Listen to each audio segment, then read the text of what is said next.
welcome to my channel. My name is Sarah. Thank you so much for clicking on this video. Today I am going to be doing a review on the Milani Glow Hydrating Skin Tint. I believe this is a semi-new product, but strangely enough, this was dirt cheap at my Ulta. I think they're probably phasing Milani out of my in-store Ulta, maybe getting rid of them because it was 90% off, $11.99. And they happen to have what I believe is going to be my shade 110 Fair to Light. So on the front it says it has 29% squalane, it has electrolyte, not electrolytes, just electrolyte, not plural. And then coconut water blend. I think those all sound like they are meant to hydrate the skin. And this is the Glow Hydrating Skin Tint. So I think this is targeted towards people with drier skin that really want to make their skin look lively. On the back it says it's an ultra luminous skin tint, sheer to light coverage, melts into skin for a naturally dewy glow. So I don't have many sheer to light coverage foundations, or I guess it's technically a skin tint. I typically like to go for higher coverage because I often deal with acne, but within the past week or so, my skin has been clearing up. So I feel like I could get away with a skin tint, and I feel like it's good to, you know, have a variety. We don't need a full coverage day every single day. So I do have fair skin, and my skin is kind of combination. It really changes throughout the seasons and depending on what products I'm using. Right now, it's been kind of normal, a little bit oily, but it's honestly always changing. My skin used to be a lot oilier before I started using certain products and getting on a certain prescription. So a lot of my foundation reviews are geared towards more oily skin. So I really thought this was gonna be a pump for some reason, but sadly it is not. It's very cute packaging. $12 for a skin tint does seem a little much. Maybe I'm just spoiled with like so many other products that are like $6 from Wet n Wild and Essence, but $12 for like a drugstore product that is not even like a full coverage foundation, just like something super light, seems a little pricey to me. I feel like all drugstore products are just like hiking their prices up. Aside from like Essence and Wet n Wild, everyone is getting more towards mid-tier, and I don't like it. But this has been a long enough rant, so let's get started with this. If you want to see more videos like this, I do have a foundation playlist, and you can also subscribe to my channel. Like this video if you found it helpful, and let's go. Okay, so on the back it says the 29% squalane is a powerhouse ingredient that locks moisture in and prevents hydration loss. Cool. So here's the shade. It looks like it's a little too orangey for my skin, but we'll see how it looks blended out. I am applying it with a damp sponge.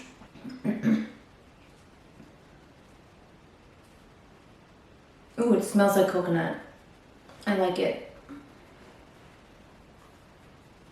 So right off the bat, it is definitely super sheer. I don't see a whole lot of difference from this side to this side. Like, you can tell it toned down the discoloration a little bit, but definitely sheer. I'm gonna see if I can build it up to light coverage, but it does have a nice glow. Like, look at that. It does feel very hydrating. So if you have dry skin, this would probably be great.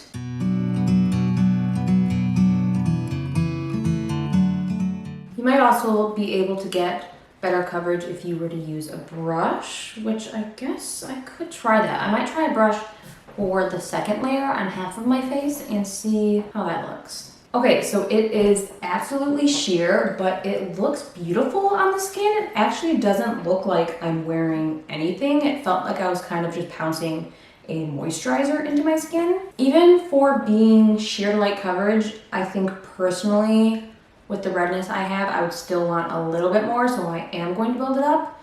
But if you are someone that likes sheer coverage, this seems really, really pretty. Like, you honestly can't tell I'm wearing anything on my skin. I don't know if you can tell on camera, but like in person, I would not even remember that I put on anything because it looks so skin-like. And if you're doing something sheer to light coverage, that's what you want. You don't want light coverage, yet still be able to see the product on your skin. So I'm gonna give this a minute to just set down a little bit, and then I'm gonna go in with a brush. Okay, I have my Sonia Kashuk foundation brush.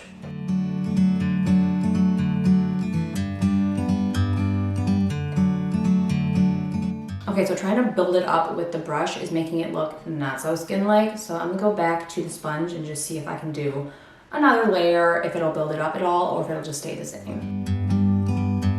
Like a bird on a tree.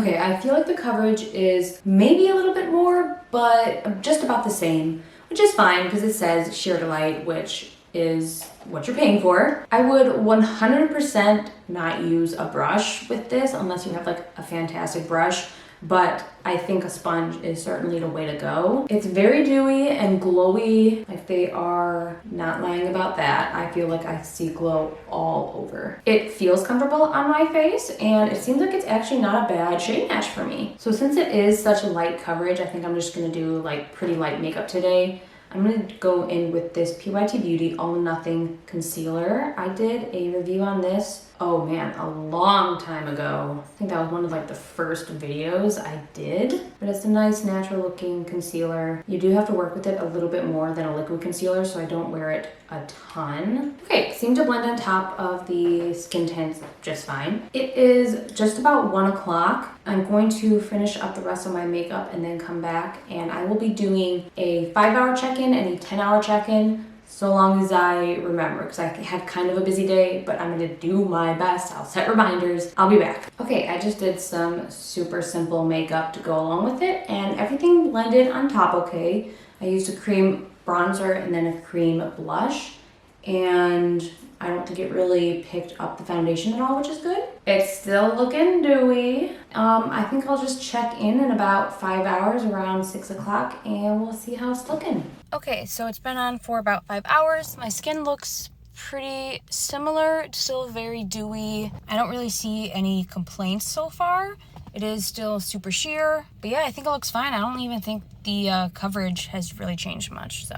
Okay, so things actually came up the day that I was doing the review and I forgot to do the 10-hour check-in, but I wore it a couple other days and I'm wearing it today, and this has been on for almost 12 hours at this point. I did apply it with my Juno & Co sponge, which got me to light coverage. It definitely looked more light than it was sheer, so you can get there with a certain sponge. It's not wearing incredibly well on my skin. It does kind of look like it's bunching up and not exactly separating, but just looking like a little bit cakey, just not exactly smooth.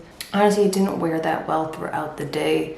I feel like it doesn't, for being such a light coverage product, it should look better on the skin at the end of the day. I think it does kind of look just a little bit cakey. Or not cakey, but it just looks bunching up and like it looks like it's kind of separating and just doesn't look amazing on the skin. So to be honest, I don't think I would recommend this tinted moisturizer just because it doesn't wear amazing throughout the day.